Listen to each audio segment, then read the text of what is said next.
তাইলে member chairman আছে কি দল চলতেছে। করতে? কিন্তু ইউনিয়ন পরিষদ দল মুক্ত করতে হবে, ইউনিয়ন পরিষদ রাজনীতি মুক্ত করতে হবে, ইউনিয়ন পরিষদ রাজনৈতিক প্রভাব মুক্ত করতে হবে।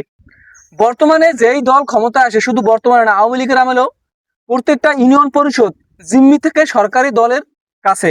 আওয়ামী লীগের যুবলীগ, ছাত্রলীগ, আওয়ামী লীগ এদের প্রত্যেকটা টিমকে যে কোনো সরকারি যে কোনো চাউল সপাহার 30 কেজি যে কোনো নামে তাদেরকে দেওয়া লাগে।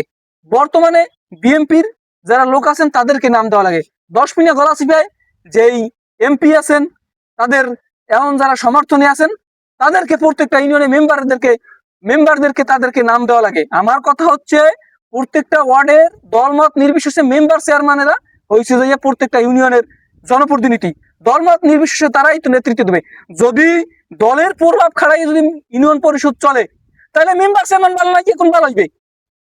তাহলে মেম্বার চেয়ারম্যান ইউনিয়ন পরিষদ বাতিল করে দেওয়া হোক। যদি কোনো মেম্বার চেয়ারম্যান অনিয়ম করে প্রয়োজনে ইউনো সাহেব হোগার সামনে লাভ করে দেবে। কিন্তু প্রত্যেকটা দলের প্রভাব খাটাইবে।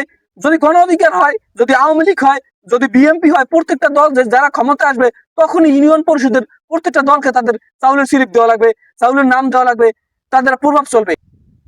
এই যে দেশের যে নিয়ম, 5ই আগস্টের যে ফ্যাসিস্ট নীতি আদর্শ, তাইলে তো হেঁটেই রয়ে গেল। আলিপুরা ইউনিয়নে দেখতাম আগে বিভিন্ন আওয়ামী লীগের, যুবলীগ, ছাত্রলীগ, আওয়ামী লীগ তাদেরকে নাম দিত। এখন দেখতেছি আবার বিভিন্ন দলদেরকে নাম দেওয়া লাগে। জনগণের যে সেন্টারে নিয়ে ভোট দেওয়ার তো প্রয়োজন নাই, কষ্ট করে ভোট দেওয়াইতেছেন।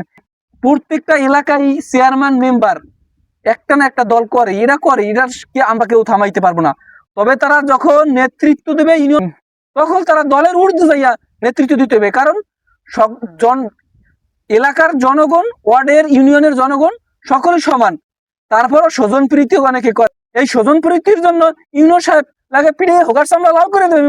দেশটা 12টা বাজাই গেছে শেখ হাসিনা, এখন 13টা বাজার পথে আছে আর কি।